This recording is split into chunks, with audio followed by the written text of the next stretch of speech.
ಒಬ್ಬರು ಹೆಣ್ಣು ಮಗಳನ್ನು ಅಪಹರಣ ಮಾಡಿದ KR ನಗರದ ಸಂಬಂಧದ ಕೇಸ್ನಲ್ಲಿ ರೇವಣ್ಣ ಅವರಿಗೆ ಜಾಮೀನು ಮಂಜೂರು ಮಾಡಿರೋದನ್ನು ಹೈಕೋರ್ಟ್ ತನ್ನ ಆದೇಶ ಕಾಯ್ದಿರಿಸಿದೆ. ಆದರೆ ಈ ಮಧ್ಯೆ ಆರೋಪ ಪಟ್ಟಿಯನ್ನು ಸಲ್ಲಿಸಲಾಗಿದೆ. ಅವರು ಮತ್ತು ಅವರ ಪತ್ನಿ ಭವಾನಿನೇ ಅದಕ್ಕೆ ಕಾರಣ. 22 ಆಡಿಯೋ ಕ್ಲಿಪ್ ಇದೆ. ಇದರಲ್ಲಿ ನಿರಂತರವಾಗಿ ಬೆದರಿಕೆ ಹಾಕಿದ್ದಾರೆ ಅಂತೆಲ್ಲ ದೋಷಾರೋಪ ಪಟ್ಟಿಯಲ್ಲಿದೆ. 11 ಜನ ಒಟ್ಟು ಆರೋಪಿಗಳು.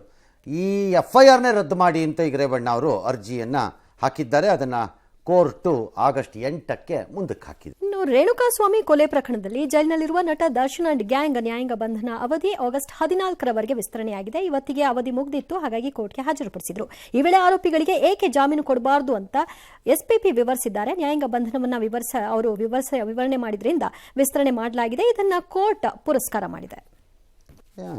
ಜಾಮೀನು ಕೊಡೋ ಪ್ರಶ್ನೆ ಬರದೇ ಇಲ್ಲ. ಅಲ್ಲಿ ಎಲ್ಲಿ ಬರುತ್ತೆ? ಅವ್ರು ಹಾಕೊಂಡು ಇಲ್ಲಲ್ಲ ಸರ್, ಹಾಕೇ ಇಲ್ಲ. ಅವ್ರು ಎಲ್ಲಿವರೆಗೂ ಜಾಮೀನ್ಗೆ ಅರ್ಜಿ ಹಾಕಲ್ವೋ ಅಲ್ಲಿಗೆ ಆಟೋಮ್ಯಾಟಿಕ್ ಆಗಿ ಇದು ಎಕ್ಸ್ಟೆಂಡ್ ಆಗ್ತಾನೆ ಇರುತ್ತೆ. ಚಾರ್ಜ್ ಶೀಟು ಆಗಿಲ್ಲ, ಇನ್ನೇನು ಮಾಡೋಕ್ಕಾಗತ್ತೆ ಕೋರ್ಟು? ಎಕ್ಸ್ಟೆಂಡ್ ಆಗಲಿ. ಭಾಳ ದಿನ ಆಯಿತು ನಿಮ್ಮನ್ನೆಲ್ಲ ಇಲ್ಲಿ ಇಟ್ಕೊಂಡು ನಂಗೆ ಬೇಜಾರಾಗಿದೆ, ನಿಮ್ಮ ಮಕ್ಕ ನೋಡ್ಬಿಟ್ಟು ಹೋಗಿಲ್ಲ ಮನೆಗೆ ಅಂತ ಕಳ್ಸೋಕ್ಕಾಗತ್ತಾ? ಎಲ್ಲಿವರೆಗೂ ಅವ್ರು ಜಾಮೀನು ಅರ್ಜಿಗೆ ಹಾಕಲ್ವೋ ಅಲ್ಲಿವರೆಗೂ ಇದು ವಿಸ್ತರಣೆ ಆಗ್ತಾನೆ ಇರುತ್ತೆ.